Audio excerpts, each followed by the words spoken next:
Make it all kind of fancy. Oh, my hand's cold. I'm gonna make it all kind of fancy, and I tried, but my Windows Movie Maker was just kind of acting up on me, so I figured, well, I'll just do it like this, and you get to look at my pretty face. And Albert Pike, I've been wanting to do a video on this guy for a long time. He's quite not super controversial, but there's the World War III letter that may or may not exist that a lot of people refer to, and but I figured before I read the letter on the three world wars, what I thought I would do instead was kind of just to give you kind of a mindset of who this guy was, because that's often overlooked, and I think they make him out to be a little more mystical than what he was, but also you can't deny that there's a little bit of that there's more to it than this is the type of guy that would be doing stuff like this. So anyway, so Albert Pike, born December 29th, 1809 till April 2nd, 1891, was an attorney, Confederate officer, writer, and Freemason. Okay, so we're going to move down here. I'm on that with a peaky thing there. Okay, early life. Pike was born in Boston, Massachusetts, son of Ben and Sarah Andrews Pike, and spent his childhood in Byfield and Newburyport, Massachusetts. His colonial ancestors included John Pike, 1613 to 1688 or 1689. I guess they don't know when the guy died. Somewhere around that time. The founder of the Woodbridge, New Jersey. Sorry. He attended school in Newburyport and Framingham until he was 15. In August 1825, he passed entrance exams to Harvard University. Through when the college requested payment of tuition of his first 2 years, which he had successfully challenged by examination, he chose not to attend. He began a program of self-education, later becoming a school teacher in Gloucester, North Bedford, Fairhaven, in Newburyport. In 1831, Pike left Massachusetts to travel west, first stopping in St. Louis, and after moving into Independence, Missouri. In Independence, Missouri, he joined an expedition to Taos, New Mexico, hunting and trading. During the excursion, his horse broke and ran. Pike was forcing Pike to walk under the remaining 500 miles to the Taos. Evil horse. After he joined a trapping expedition in Llano Escardo, I know I butchered it. In New Mexico and Texas, trapping was a minimal, and after traveling about 1,300 miles, 650 on foot, he finally arrived in Fort Smith, Arkansas. Yeah, you got to understand, back in the day, people, I'm going to go see Cousin Earl. He lives 1,100 miles away. I'm going to start walking. I'm walking to Earl's place. Where are you going? Going to Earl's place. Hi, Earl. Hi, Jeb. How you doing? Good. Long walk? Yeah, 1,100 miles. You want a cup of tea? No, I just wanted to say hi. Have a nice day. I'll see you next year. And he walks back. That's what people did back in those days. They walked everywhere. That's why everybody was skinny. Well, mostly everybody was skinny. But anyway, yeah, different times. Okay, journalist and lawyer, setting in Arkansas. Oh my God, I don't know if you can hear that buzzing sound. That's the fan in my. I don't know which. I hope it's a fan in the computer, the console here, not the computer. But oh well. Anyway, setting in Arkansas, 1833, Pike taught school and wrote a series of articles for the Little Rock, Arkansas Advocate under the pen name of Casca. The article was popular enough that he was able to join. Kind of annoying here. There, there we go. I hate buzzing sounds when I'm watching videos, so I can imagine everybody else does too. So where was it? Yeah. So articles. The articles were popular enough that he was asked to join the paper staff. Later, he marrying Mary Ann Hamilton. He purchased the part of the newspaper with the dowry by 1835, and he was an advocate and sole owner under Pike's administration. The Advocate promoting the view of the Whig Party in the politically violated and divided Arkansas. Pike began to study the law and was admitted to the bar in 1837, selling advocate the same year. He was the first reporter for the Arkansas Supreme Court to also wrote a book published anonymously titled the Arkansas Forum Book, which was guidebook for lawyers. Additionally, Pike wrote several legal subjects containing producing property, a hobby he had begun in his youth. Poetry. Poetry. A hobby he had begun in his youth in Massachusetts. His poems were highly regarded in his day, but are now mostly forgotten. Several volumes of his works were privately published posthumously by his daughter. In 1859, he received an honorary Master's of Arts degree from Harvard. Okay, military career. Again, this is just to give you a feel for who the guy was and kind of what he was up to. Okay, the Mexican-American War, military career. When the Mexican-American War started, Pike joined the Regiment of Arkansas Mounted Volunteer, a cavalry regiment, and was commissioned as a troop commander with the rank of captain in June 1846. With his regiment, he fought the Battle of Buena Vista, and Pike was discharged in 1847. He and his commander, Colonel John Selden Rowan, had several differences of opinion. The situation led finally to a inclusive duel between Pike and Rowan on July 29, 1847, near Fort Smith, Arkansas. Although several shots were fired in the duel, nobody was injured, and the two, persuaded by their seconds to discontinue it.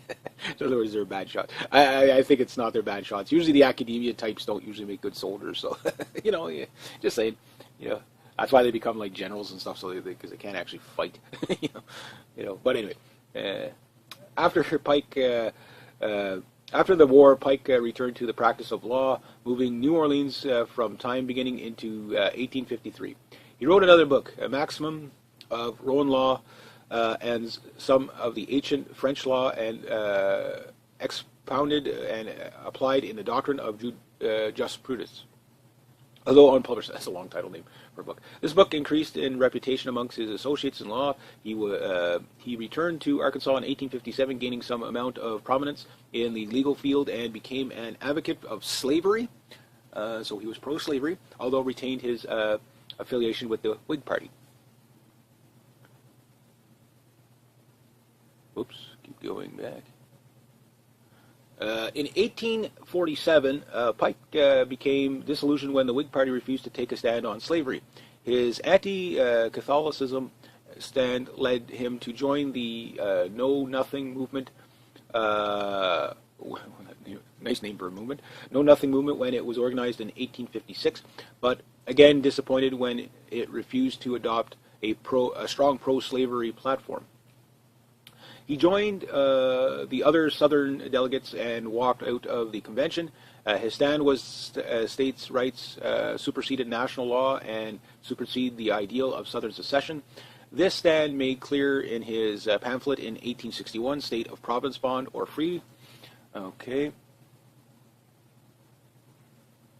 When the war started, he took the side of Confederacy. At the Southern Commercial Convention in 1854, Pike said the South should remain in the Union and seek equality with the North, but if the South were forced into a inferior status, she should be out of the Union than in it. He also made several contacts amongst the Native American tribes in the area, on time negotiating a 800,000 settlement between the Creeks and the tribes and the federal government. The relationship was influenced, of course, of his Civil War service, and the beginning of the war, Pike was adopted as Confederate, envoy to the Native Americans. In capacity, he negotiated several treaties, one of the most important being the Cherokee and Chief John Ross, which was concluded in 1861. Pike commissioned the Brigadier General, was Brigadier General on November 22nd, 1861, and given command in the Indian Territories. with Jen Bren McCulloch, McCulloch, McCulloch. Pike trained 3 Confederate regiments of the Indian Cavalry, most whom belonged to the civilized tribes, whose loyalty to the Confederate was variable. Although initially victorious at the Battle of Pea Ridge, Elkhorn Tavern, in March, Pike's unit was defeated later in a counterattack after falling into disarray. Also, as in the previous war, Pike came into conflict with his superiors at one time, drafting a letter to Jefferson Davis complaining about his direct superior. After Pea Ridge, Pike was faced with the charges that his troops had scalped soldiers in the field. Major General Thomas C. Hindman also charged Pike with mishandling of money and materials and ordering his arrest. Both these charges were later found to be considerably lacking in evidence. Nonetheless, Pike, facing arrest, escaped into the hills of Arkansas, sending his resignation from the Confederate Army on July 12th. He was length arrest on November 3rd under charges of insubordination and treason, and held briefly in Warren, Texas. But his resignation was accepted on November 11th, and he was allowed to return to Arkansas. Freemasonry. Okay, we're almost done here, and then I'll read the letters and we'll get into it. Freemasonry. He first joined Independence Order of Fellows in 1840, then had an intern jointed a Masonic lodge, and became extremely active in the affairs and the organization of being elected Sovereign Grand Commander of the Scottish Rite, Southern Jurisdiction in 1859. He wrote, he remained sovereign, where am I? I lost myself, hang on. He remained Sovereign General Grand for the remainder of his life, a total of 32 years, not 33, interesting, devoting a large amount of his time developing the rituals of the order. Notably, he published the book of Morals, Dogma, and Ancients and Acceptance of the Scottish Rite of Freemasonry in 1871, of which there were several subsequent editions. Pike is still regarded as an America as an eminent and influent Freemason, primarily only in the Scottish Rite Southern Jurisdiction. Death and legacy. Okay, here we go. Whoops, too far. Okay, Pike died in Washington, D.C. at age 81 and was buried in Oak Hill Cemetery. Burial was against his wishes. He left instructions for his body to be cremated, and in 1944 his remains were removed to the House of the Temple, headquarters in southern jurisdiction of the Scottish Rite. Oh no, my battery's dying. No. Yeah, it's still going. Okay, so I got to move this along now. Anyway, that's okay because I won't bother with the poetry thing. He wrote a lot of poetry. We'll just leave it at that. Let's get to the 3 letters. Hopefully my battery will hold up. Now, this comes from a website just called 3 World Wars. Who was Albert Pike? Now, I'm going to read some of the 4-letter here because, again, this is where the controversy comes in. Albert Pike and the 3 World Wars. Albert Pike received a vision which he described in a letter that he wrote to Mazzini, dated August 15th, 1871. This letter graphically outlined a plan for 3 world wars that were seen as necessary to bring about the one world order. Even in 1871, they were talking about a new world order. You know, the new world order, one world order, all the same stuff. And we can marvel at how accurate his predictions that have already taken place.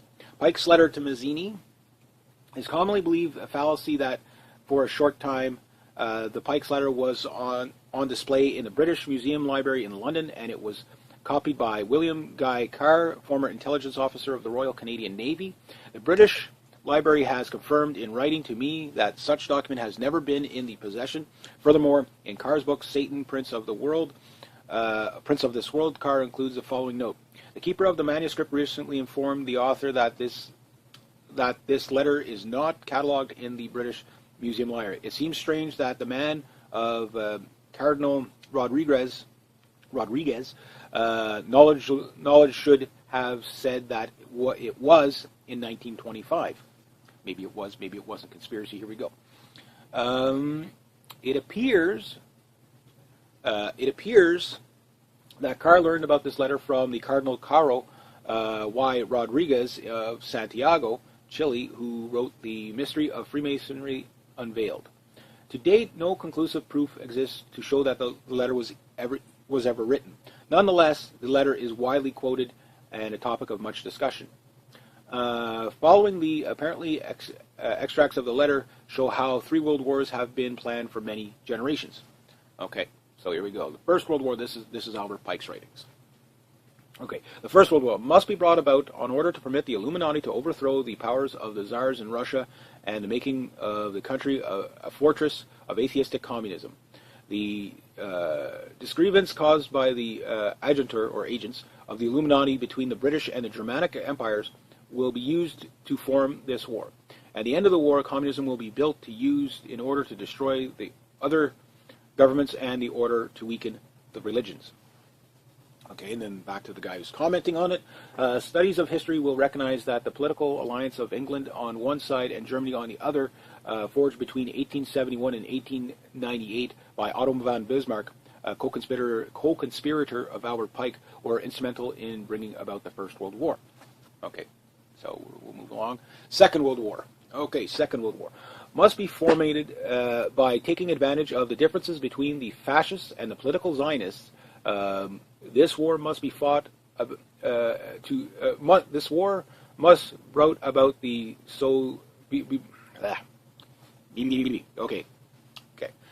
this war must be brought about so the Nazism is destroyed and the political Zionism to be strong enough to institute sovereign state of Israel in Palestine during the Second World War.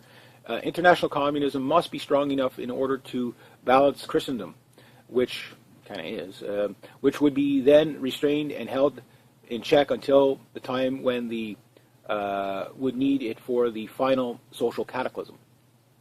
Okay, and that's the Second World War. So, author writes again, after the Second World War, communism was made strong enough to be taken over the weaker governments in 1945 at the Potsdam Conference between Truman and Churchill and Stalin. At the large portion of Europe was simply handed over to Russia, and on the other side of the world, the aftermath of the war with Japan helped to sweep the tide of communism into China. Readers who argue that the term Nazism and Zionism were not known in 1871 should remember that the Illuminati invented both of these movements.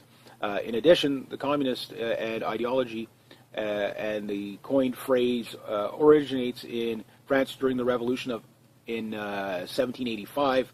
Restif coined the phrase 4 years before the Revolution broke out. Restif and Bayoff, in turn, were influenced by Rousseau as the most famous conspirator of them all, Adam Weishaupt. I said his name. Anyway, the Third World War. This is the final part. The Third World War must be formated by taking advantage of the differences causes between the agitator of the Illuminati, between the political Zionists and the leader of the Islamic world. The war must be conducted in such a way that Islam, the most moderate Arabic, the Muslim Arabic world, and political Zionism, the state of Israel, mutually destroy each other. Meanwhile, other nations, once more divided on this issue, will become concentrated to fight to the point of complete physical, moral, spiritual, and economical exhaustion. How's that $18 trillion deficit doing, right? We shall unleash the nihilists and the atheists, and we shall provoke a formidable social cataclysm which is in all of its horror, and show clearly to the nations of the effect of absolute atheism, origin of slavery, and the most bloody turmoil. Then everywhere the citizens obligated to defend themselves against the world of the minority of revolutionaries will exterminate those destroyers of civilization, and multitude disillusioned with Christianity, whose despotic spirits will form that movement, but without compass of direction, annex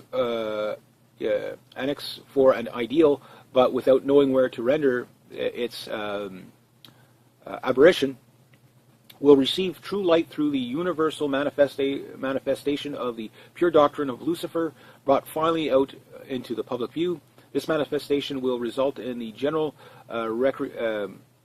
reactionary movement, which will follow the destruction of the Christianity and atheism, both conquered and exterminated at the same time.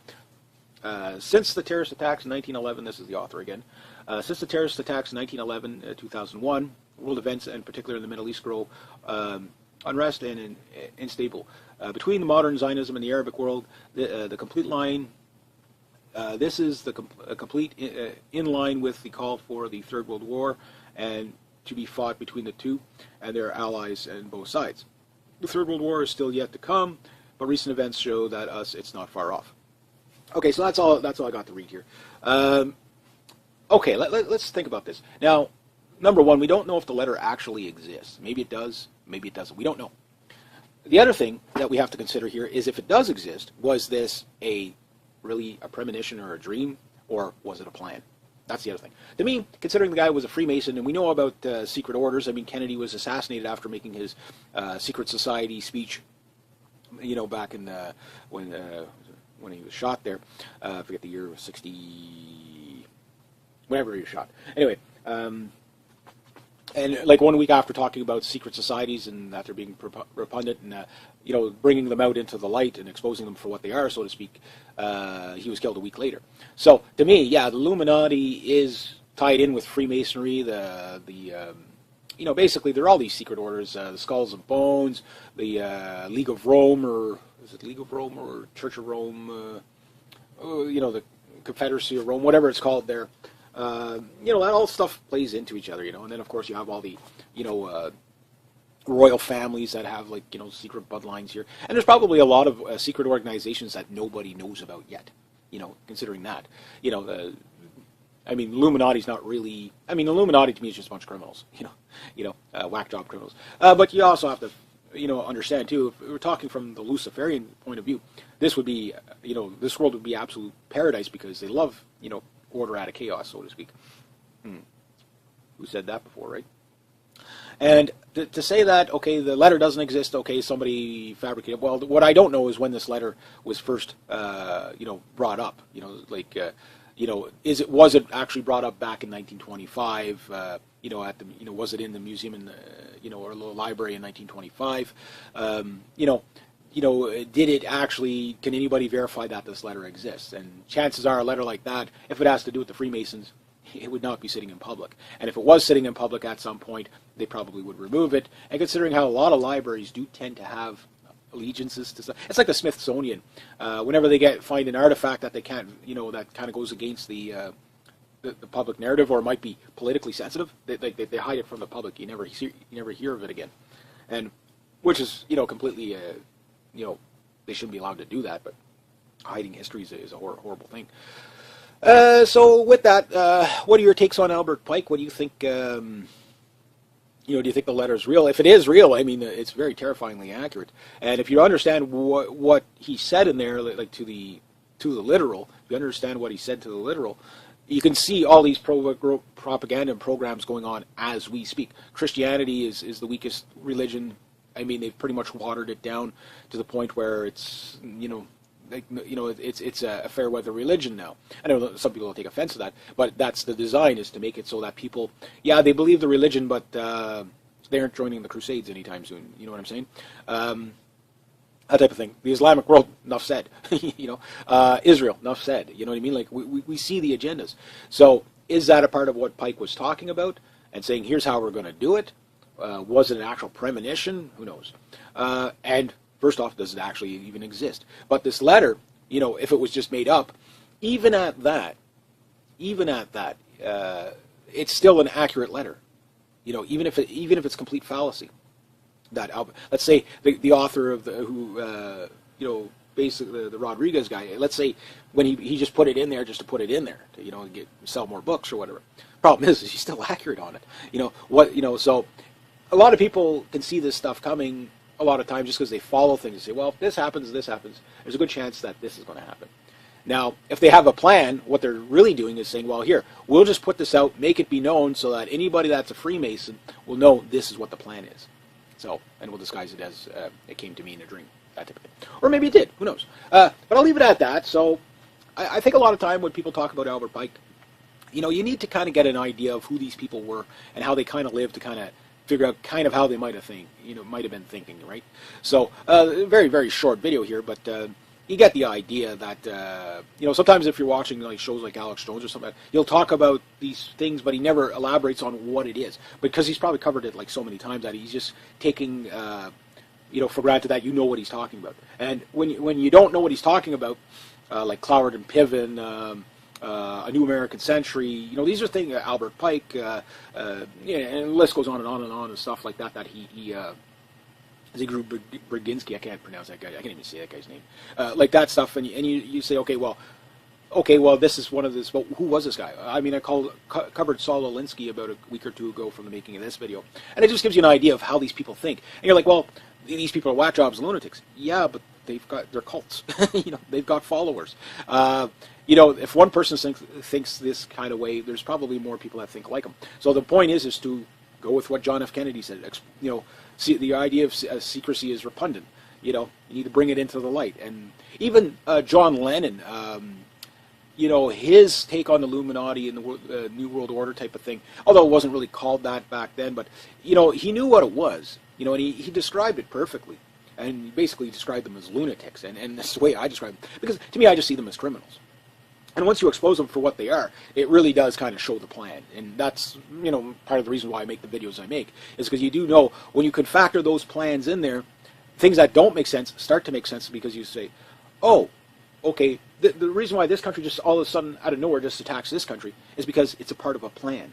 There's a hidden agenda there that, people don't understand, one group being played off the other, divide and conquer. Subversion programs is something I talk about all the time. Problem, reaction, solution. Government creates problem. People react to it. People demand the solution. Government gives the solution that the people demand, but the solution is manipulated. They know the people are going to demand this kind of solution, and it's what they wanted all along.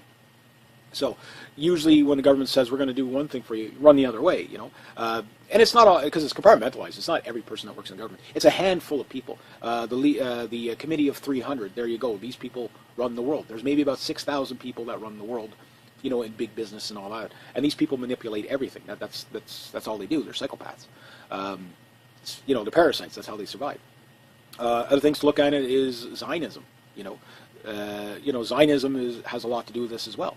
So, when you look at all these things, it makes sense. Okay, that's why it's playing out exactly how this letter came to be. So let's say this letter only came to be, 4 or 5 years ago. Nobody knew about it, but it didn't. This letter was mentioned a long time ago. I closed the page.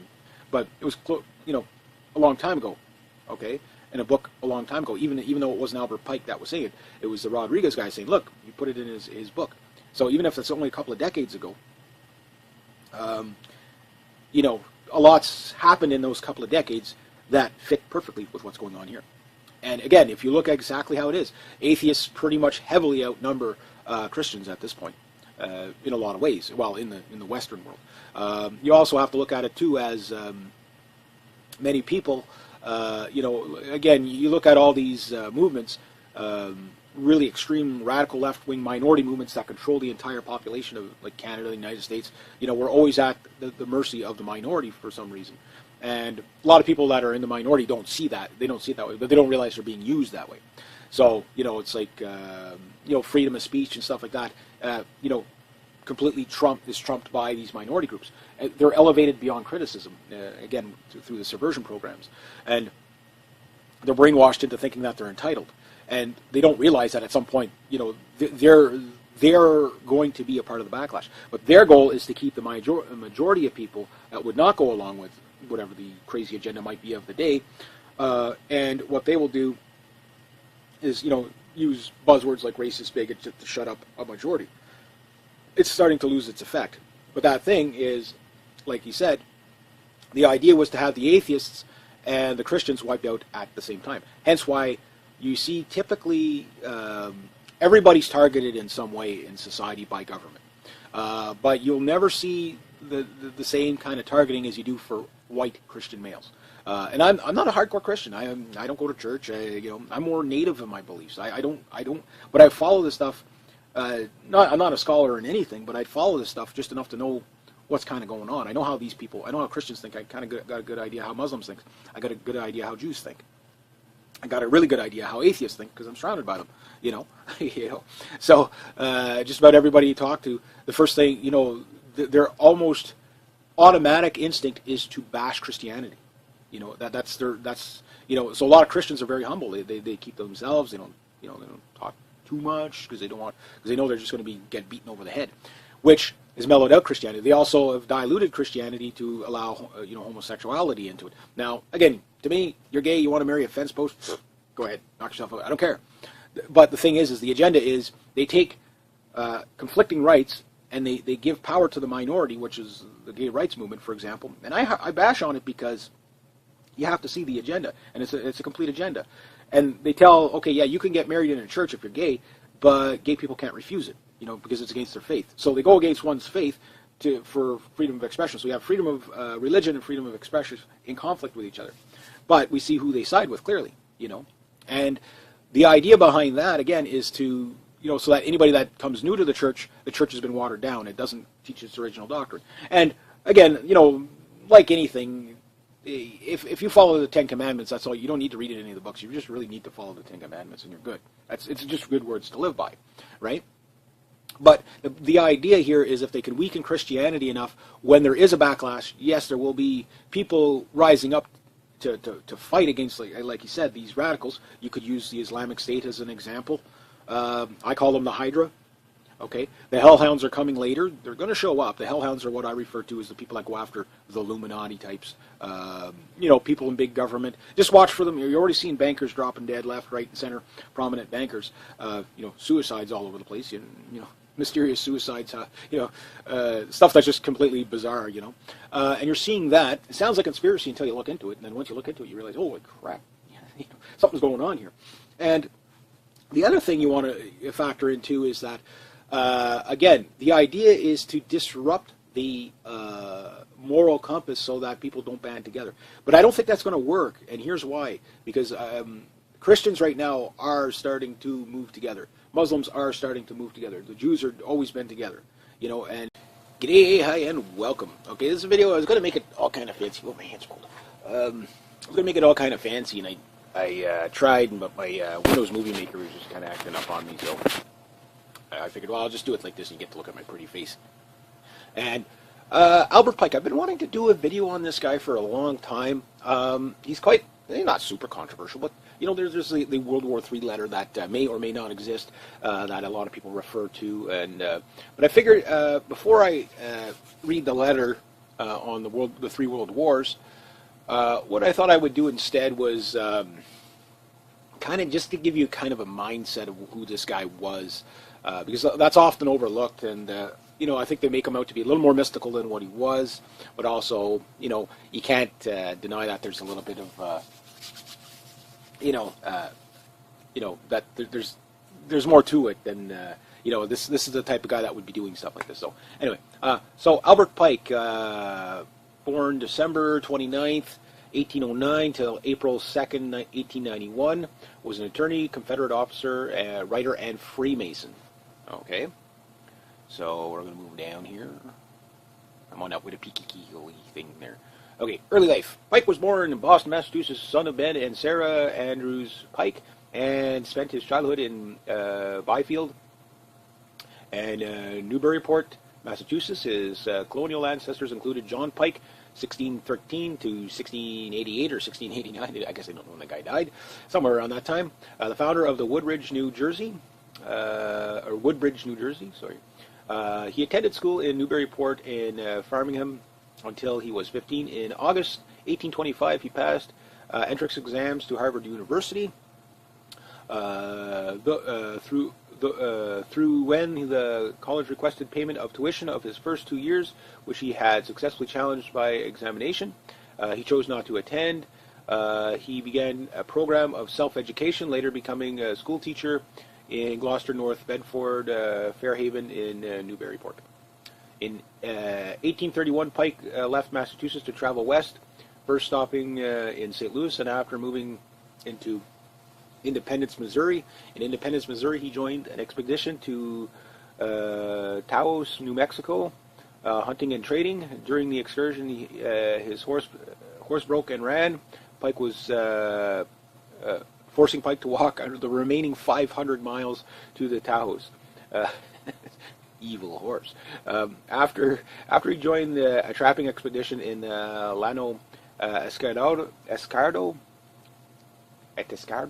I know I butchered it.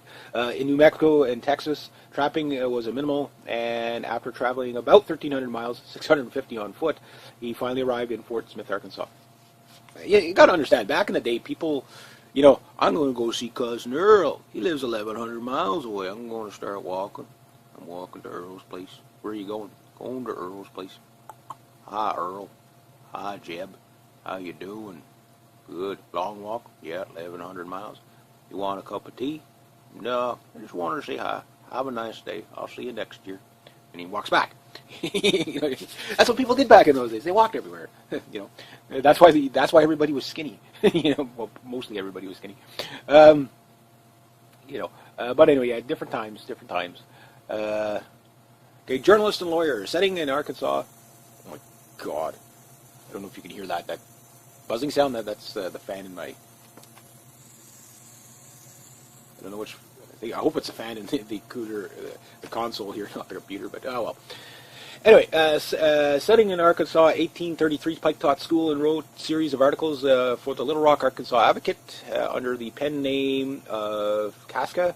The article was popular enough that he was able to join.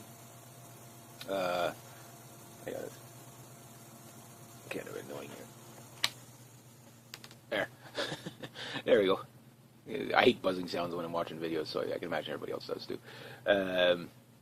So where was it? Yeah. So articles. The articles were popular enough that he was asked to join the paper staff. Later, he marrying Mary Ann Hamilton.